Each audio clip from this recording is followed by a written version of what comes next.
Good morning. हमारी class है BEd second year के लिए और हमारा विषय है ज्ञान तथा पाठ्यक्रम और हमारा प्रकरण है ज्ञान के कार्य। पिछली कक्षा में हमने ज्ञान के कार्य के अंतर्गत हमने ज्ञान के समाज संबंधी कार्य पढ़ लिए थे और वो हमारा पार्ट 2 था। और आज हमारा है ज्ञान के राष्ट्र संबंधी कार्य, यानी कि राष्ट्र संबंधी कार्य के अंतर्गत ज्ञान कैसे महत्वपूर्ण हो सकता है।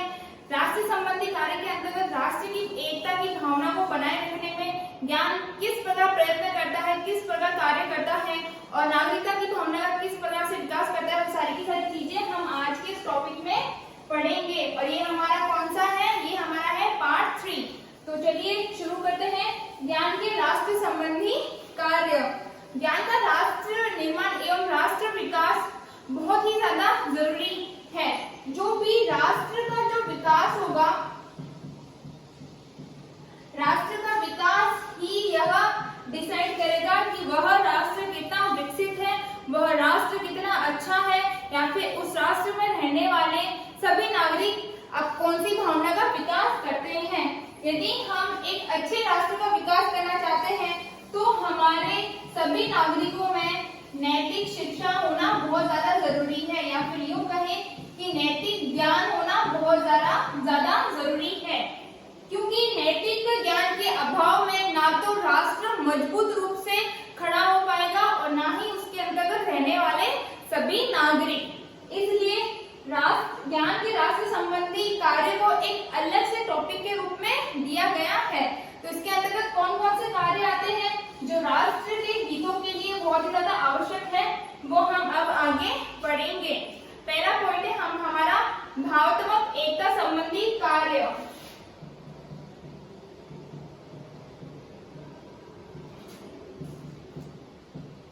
भावात्मक एकता संबंधी कार्य, यानी कि इमोशंस के तौर पर या फिर भावनाओं के तौर पर हम किस प्रकार से ज्ञान से जुड़े हैं और ज्ञान किस प्रकार से हमारे रास्ते से जुड़ा है, वो सारी की सारी चीजें इसके अंतर्गत आएगी। जब व्यक्ति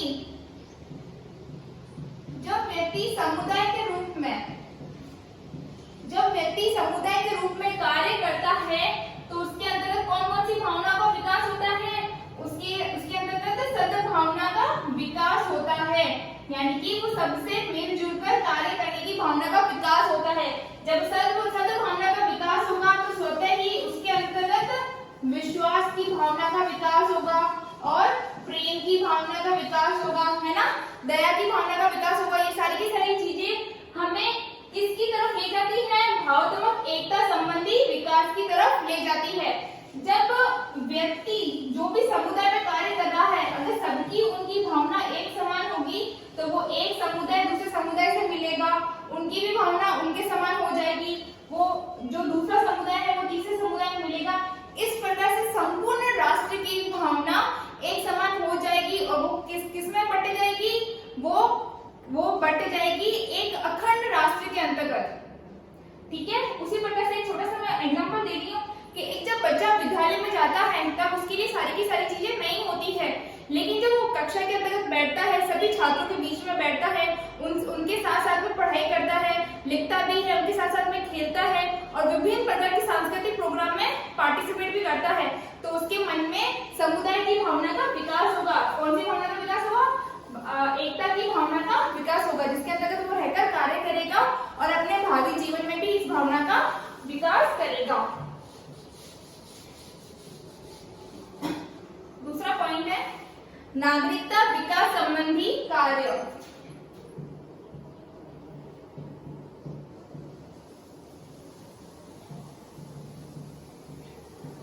नागरिकता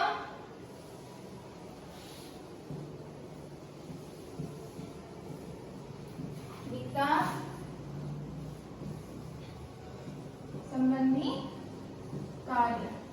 नागरिकता का विकास किस प्रकार से होगा या फिर नागरिकता की भावना का विकास किस प्रकार से होगा वो हम देखेंगे कि नागरिकता के विकास के अंतर्गत नागरिक तो वह बाद में बनेगा, कब बनेगा? भविष्य में बनेगा, लेकिन अभी तो वो क्या है? अभी तो वो छात्र है, बालक है। ठीक है, अगर हम राष्ट्र का या फिर अगर, क्योंकि हम भारत देश में है इसलिए हम जो भी सिलेबस पढ़ रहे हैं वो हमें राष्ट्र के अकॉर्डिंग ही पढ़ रहे हैं, तो यदि हम देखें कि भारत देश का भाग्य कैसा होगा, यदि हम देखें कि भारत देश का भाग्य कैसा होगा, तो हमें किसको देखना पड़ेगा, हमें देखना पड़ेगा विद्यालय में पढ़ने वाले छात्रों को।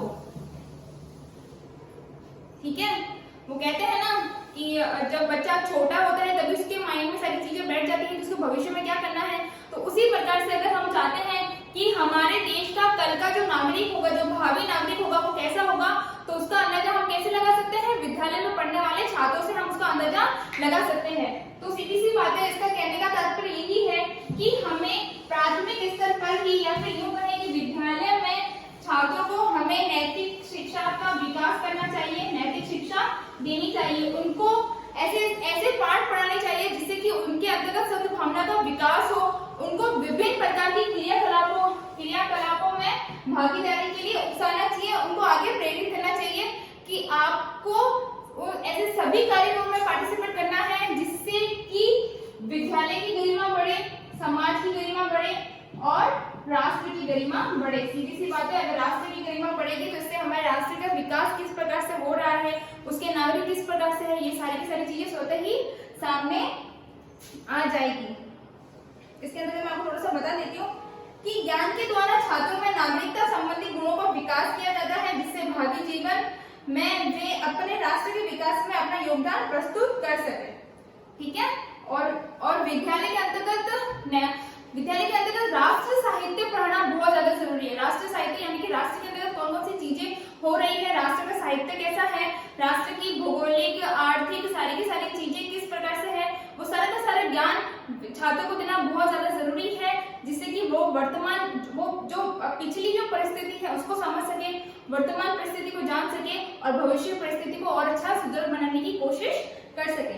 हमारा नेक्स्ट पॉइंट है राष्ट्रीय विकास संबंधी कार्य।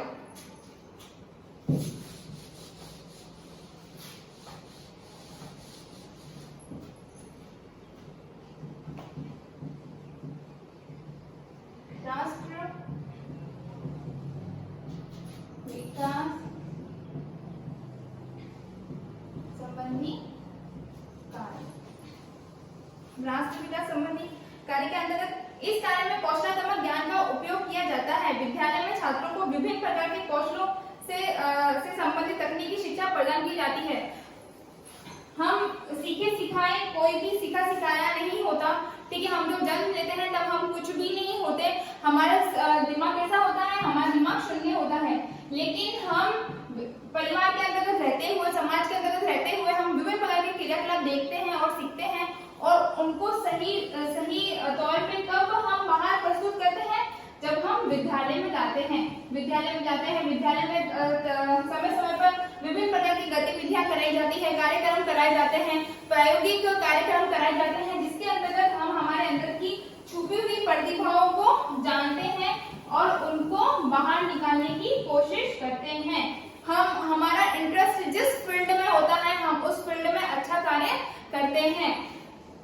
राष्ट्र का विकास एक अच्छे नागरिक के अंतर्गत उसमें जो पार्टिसिपेट करते हैं छात्र, उनका जो भविष्य होता है उस प्रकार से भी हो सकता है। जैसे कि एक कोई छात्र है, उसका भविष्य वो चाहता है कि वो भविष्य में इंजीनियरिंग करे, ठीक है, वो इंजीनियर बने। अगर वो अच्छा इंजीनियर बन जाता है तो वह किसका विकास करेगा, वो राष्ट्र का विकास करेगा, वो राष्ट्र के विकास में अपना पूरा योगदान देगा। कोई छात्र है वो विज्ञान विषय लेता है, वो विज्ञान विषय में बहुत अच्छा है, उसका इंटरेस्ट है कि वो आगे जाके डॉक्टर बने, तो ऐसी स्थिति में वो क्या करेगा, वो एक डॉक्टर बनेगा और वो अपना जो भी सेवाएं हैं वो जरूरतमंद लोगों के अंतर्गत देगा या फिर राष्ट्र के अंतर्गत देगा, जिससे कि किसका विकास होगा, राष्ट्र का विकास स्वतः ही हो जाएगा।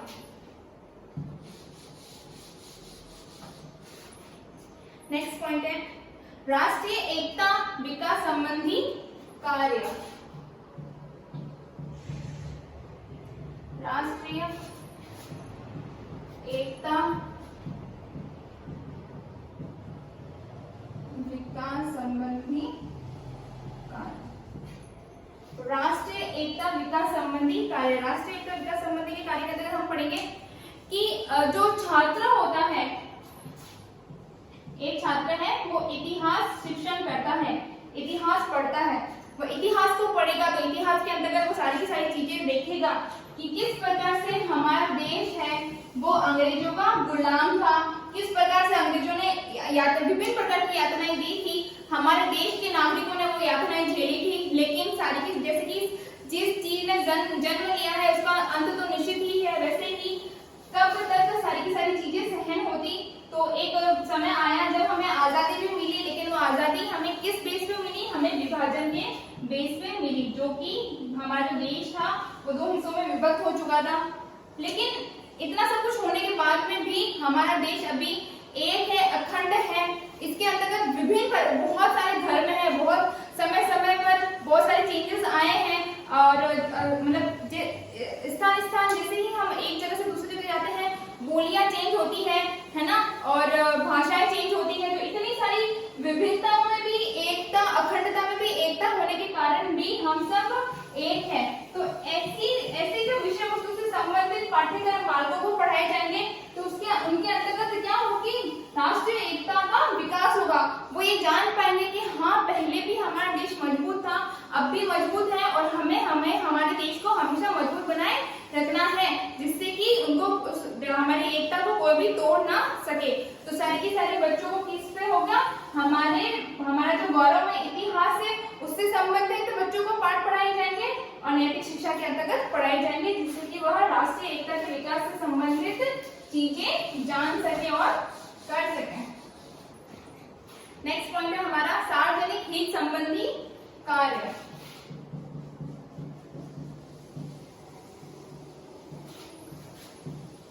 सार्वजनिक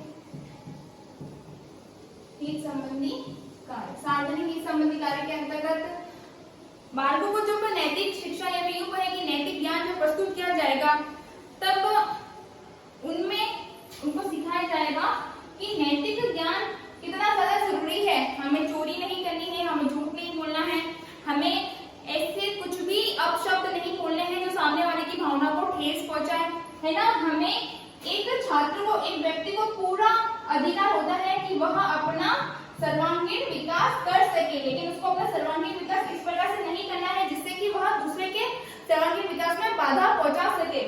सबका हित होना चाहिए, वो खुद का भी करे और वो दूसरे के बारे में भी सोचे। जब एक नागरिक दूसरे नागरिक के बारे में सोचेगा तभी तो राष्ट्र का भला होगा, राष्ट्र का विकास होगा।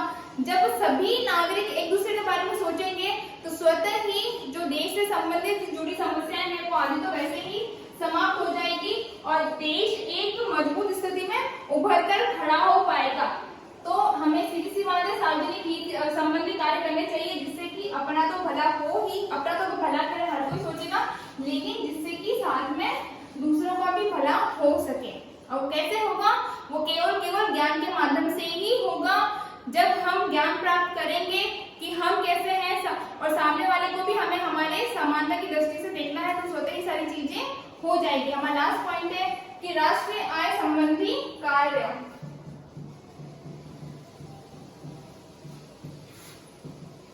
राष्ट्रीय आय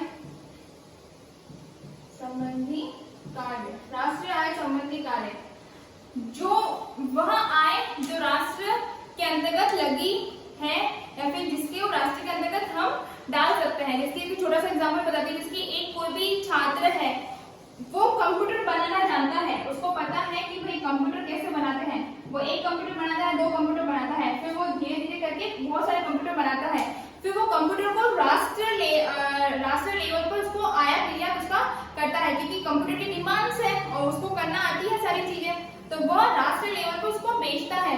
फिर उसकी कंप्यूटर की डिमांड अंतरराष्ट्रीय बाजार में भी उसकी डिमांड बढ़ जाती है, तो वो क्या करता है, वो अंतरराष्ट्रीय बाजार में भी उन कंप्यूटर को बेचता है। तो सीधी सी बात है, इस प्रकार से किसकी वृद्धि हो रही है, इस प्रकार से राष्ट्रीय आय की वृद्धि हो रही है, जो कि हमारे राष्ट्रीय आय की तो वृद्धि हो ही रही है, साथ ही साथ में कौन सी, विदेशी मुद्रा, ठीक है, विदेशी मुद्रा कोष में भी वृद्धि हो रही है।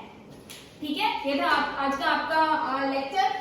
क्योंकि ज्ञान के कार्य से संबंधित था। ये हमारा पार्ट 3 था जिसमें हमने पढ़ा ज्ञान के राशि संबंधी कार्य। आपको कुछ भी समझ नहीं आया